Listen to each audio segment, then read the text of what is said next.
नमस्कार. मीडिया भारत न्यूजमध्ये आपलं स्वागत. मी आहे प्रफुल्ल केदारे. लोकप्रतिनिधी अनेकदा निवडणुकीच्या दरम्यान आपल्या मतदारांना वेगवेगळे आश्वासने देतात, मात्र अनेकदा असा अनुभव येतो की 5 वर्ष कोणी तिथे फिरकत नाही, परंतु काही लोक याला अपवाद असतात. मी सध्या आहे अंबरनाथ नगरपालिकेच्या हद्दीमध्ये, प्रभाग क्रमांक 23, जिथे लोकप्रतिनिधी म्हणून इथून निवडून आलेल्या महिला ज्या नगरसेविका आहेत पल्लवी लकडे यांनी निवडून आल्यानंतर 6 महिन्यामध्ये काय काय केलंय याचं ऑडिट आपण जाणून घेण्यासाठी त्यांच्या इथे आलेलो आहोत. माझ्यासोबत आहेत नगरसेविका शिवसेनेच्या पल्लवी लकडे. तो दिवस आठवतोय का ज्या दिवशी तुम्ही निवडून आलात? कसा आनंदाचा तो जल्लोष होता? नक्कीच, मला खूप चांगला आठवतोय तो दिवस. 21 डिसेंबर 2025. मला आठवतंय की संध्याकाळचे 4 वाजलेले आणि रिझल्ट हा घोषित झालेला आणि मला खात्री होती की माझ्या प्रभागातले सर्व नागरिक मला भरघोस मतांनी विजयी करून देतील. बरोबर. कारण की तुम्हा सर्वांना ज्ञातच आहेत की माझे पती संदीप दाजी लकडे हे गेले 15 ते 20 वर्ष ह्या प्रभागामध्ये खूप चांगली कामं केलेली आहेत. सगळ्या जनमानसांच्या हृदयात ते आहेत. तर मला विश्वास होता, कारण की त्यांच्यासारखा दांडगा अनुभव माझ्याकडे होता. आणि साधारण म्हणजे शिवसेनेसारखा बलाढ्य पक्ष आहेच आपल्याकडे.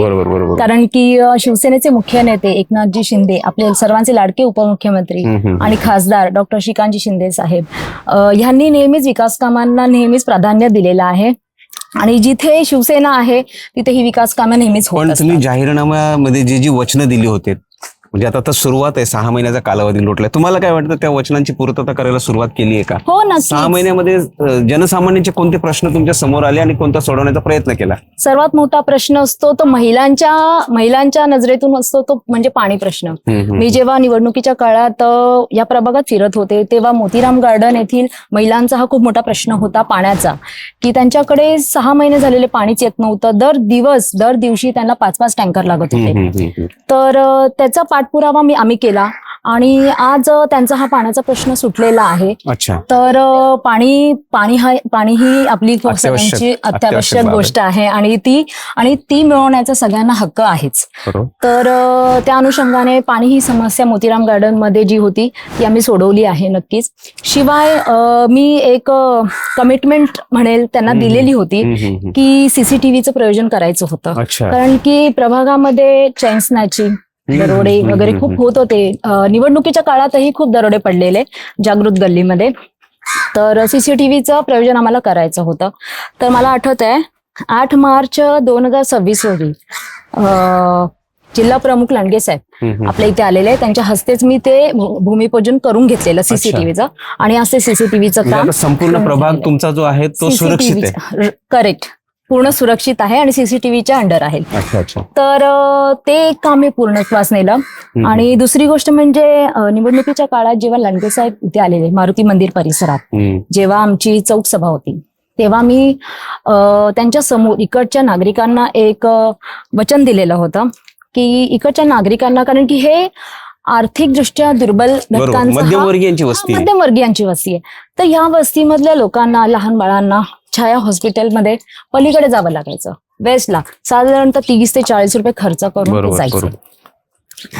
तर मी त्यांना एक कमिटमेंट वचन दिलेलं होतं की इथे आपण एक शिवसेना प्रमुख बाळासाहेब ठाकरे यांच्या स्वप्नातून साकारलेलं आपला दवाखाना ही योजना जी होती ही आम्हाला इथे राबवायची होती. आणि त्या अनुषंगाने आम्ही तो पाठपुरावा केला.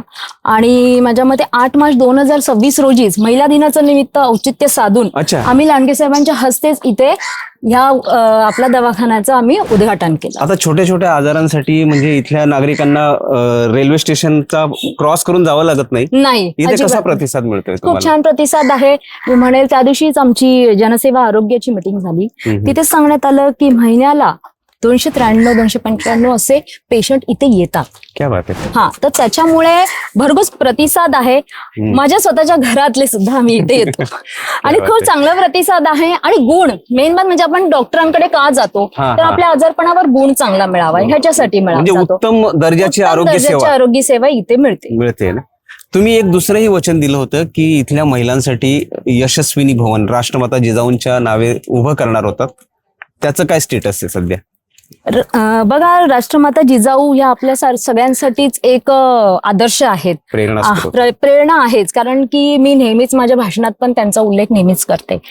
तर मला असं वाटतं की आमच्या पण प्रभागात आर्थिक दुर्बल घटकाचा प्रभाग आहेच आमचा. बरोबर आहे. तर माझं असं मत होतं, मी स्वतः एक महिला आहे, मी स्वतः एक जॉब करत होते मी सुद्धा, पण मला असं वाटतं की इकडच्या महिलांना वेगवेगळ्या प्रशिक्षणातून चांगले गृहोपयोगी काही असं व्यवसाय वगैरे करायला मिळेल, त्याचं प्रशिक्षण द्यायला मिळेल, हे आपल्याला करता यावं ही माझी इच्छा आहे. आणि त्याच्यासाठी यशस्विनी भवन हे हा सर्वात उत्तम मार्ग आहे असं मला वाटतं. तर ह्या यशस्विनी भवन आणि अभ्यासिका मला सगळेजण विचारतात, अभ्यासिका म्हणजे काय नक्की, यशस्विनी भवन म्हणजे काय नक्की.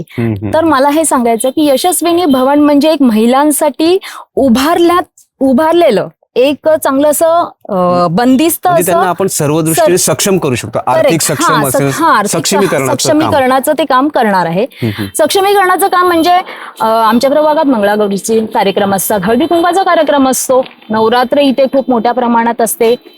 शिवाय आमच्या इथे मी सांगेल माझ्या प्रभागामध्ये महिलांचा सहभाग हा प्रत्येक कार्यक्रमात खूप जास्त आहे. आपण इथे बघाल की इथे हे समाज मंदिर जे आहे इथे योगासने पण भरतात. अच्छा. इथे योगासने ही होतात. तर माझं असं म्हणणं आहे की आपण अजून जेव्हा योगा डे होता त्या दिवशी मी स्वतः आलेले, पण ही जागा कमी पडते. तर त्याच्यासाठी माझा एक विचार होता की यशस्विनी भवन जर उभारलं तर तिकडे जागेचं रुंदीकरण होईल, जास्तीत जास्त महिला प्रवेश घेतील, जास्तीत जास्त महिला त्याच्या विरंगुळ्याचे क्षण पण तिथे घालवता येईल. हळदी कुंकू समारंभ होत असतात इथे, बऱ्याच प्रमाणात हळदी कुंकू समारंभ. महिलांना काही प्रशिक्षण दिलं जाईल? नक्कीच. आपल्या नगरपालिकेच्या माध्यमातून बरेच प्रशिक्षण येतात. महिला बालकल्याण विभागाच्या थ्रू खूप असे प्रशिक्षण असतात, जसे शिवणकाम असेल, ब्युटी पार्लरचे प्रशिक्षण असेल, भरपूर असतात. तर ते आणि इकडच्या महिला ह्या गोष्टीमध्ये सहभाग उत्स्फूर्तरित्या करत असतात. तर त्याच्यासाठी आपल्याला हे यशस्विनी भवन जे आहे हे कामी येणार आहे. आता अभ्यासिकाचं म्हणाल तर अभ्यासिका ह्याच्यासाठी की मला असं वाटतं इकडच्या मुलांना एक अभ्यास करण्यासाठी एक चांगल्या दर्जाची एक वास्तू इथे असावी. तर असं मला वाटतं. तर त्याच्यासाठी एक अभ्यासिका आम्ही इथे निर्माण करणार आहोत. तर ह्या यशस्विनी भवन आणि अभ्यासिका IAS-IPS निर्माण होतील. नक्कीच होतील. मला हे पण इथे नमूद करावं असं वाटतं. मी त्या दिवशीही इथे जेव्हा भूमिपूजन होतं, माननीय आमदार आपले बालाजी किनीकर साहेब आलेले, नगराध्यक्ष मॅडम तेजश्रीताई करुंजिले पाटील आलेले, बांधकाम सभापती शैलेश भोईर आलेले. तर मला इथे मी तेव्हाही नमूद केलं, आजही मी हे नमूद करू इच्छिते की ही जी वास्तू होती पडीक अवस्थेत होती गेली 10 ते 12 वर्ष. 10 ते 12 वर्ष ही वास्तू पडीक होती. गेल्या 2 वर्ष आधी माझ्या घरी गणपती असतात, तर माझ्या घरी माजी मुख्याधिकारी साहेब जे आहेत रसाळ साहेब ते आले होते. तर त्या जेव्हा आले होते तर त्यांनी लकडे साहेबांना विचारलं की ही अशी वास्तू पडीक का आहे, याचा काय उपयोग होऊ शकतो, ह्याचा काही उपयोग होऊ शकतो का. म्हणजे ही वास्तू आपल्या अंबरनाथ शहरात आज खासदार साहेबांच्या माध्यमातून एवढी विकास कामं चालू आहे, एवढी धडाडीची कामं करतायत ते, तर ही वास्तू अशी पडीक का ठेवली आहे करून. तर तेव्हापासून हा प्रवास सुरू झाला या गोष्टीचा. तर त्यांनी मग प्रस्ताव मांडून त्यांनी आपले आमदार असतील बालाजी किनीकर साहेब आणि खासदार डॉक्टर श्रीकांतजी शिंदे साहेब यांच्याकडे हा प्रस्ताव नेला आणि त्यांनी त्याचा पाठपुरावा केला. आणि आपल्या सर्वांना माहितीच आहे डॉक्टर श्रीकांतजी शिंदे साहेब कधीच विकास कामांना आडवे येत नाहीत, ते आडेवेळे घेत नाहीत. त्यांना जसा हा प्रस्ताव कळला त्यांनी ताबडतोब ह्यासाठी मंजुरी दिली, निधी दिला आणि आज हे आपण बघतोय भूमिपूजन आज 15 ऑगस्ट रोजी इथे झालेलं आहे आणि लवकरात लवकर हे काम संपन्न होईल. आणि या प्रभागाची प्रथम नागरिक म्हणून, नगरसेविका म्हणून मी या गोष्टीचा पाठपुरावा घेईल की ही वास्तू लवकरात लवकर जनसेवेसाठी कधी उपलब्ध होईल याचा मी नक्की पाठपुरावा घेईल. हे तर झालं तुमचं 6 महिन्याचं ऑडिट. अजून पुढचे 4.5 वर्ष बाकी आहेत. पुढचे काही प्लॅन्स आहेत का?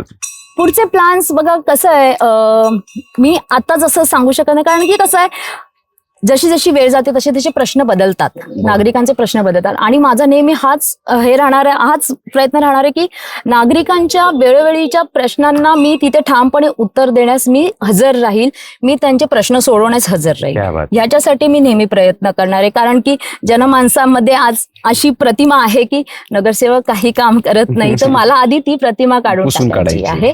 तर त्या गोष्टीसाठी मी जास्त प्राधान्य देईल. आणि साहजिक आहे, माझे पती श्री संदीपदाजी लकडे यांचा दांडगा अनुभव माझ्याकडे आहे, ते सोबतीस आहेतच माझ्या. त्याच्यामुळे मला नाही वाटत की हा प्रवास विकास असाच सुरू राहील. नक्की हा प्रवास असाच सुरू राहणार आणि जनसामान्यांचे प्रश्न आम्ही असेच सोडवत राहणार. लोकप्रतिनिधी म्हणून आपली जी कर्तव्य असतात ती पार पाडण्यासाठी हा प्रवास इथून पुढे अधिक वेगाने सुरू राहील, हे कटिबद्ध असलेलं अभिवचन पल्लवी लकडे या निमित्तानं आपल्याला नागरिकांना, मतदारांना दिलेलं आहे. निश्चितच आपल्याला येणाऱ्या काळात बघायचं आहे की प्रभाग क्रमांक 23चा अजून किती मोठ्या प्रमाणात कायापालट होतो. तुमच्या या 6 महिन्याच्या प्रवासासाठी खूप खूप शुभेच्छा. पुढच्या प्रवासासाठी देखील सगळ्या मतदारांच्या वतीने शुभेच्छा. धन्यवाद. धन्यवाद.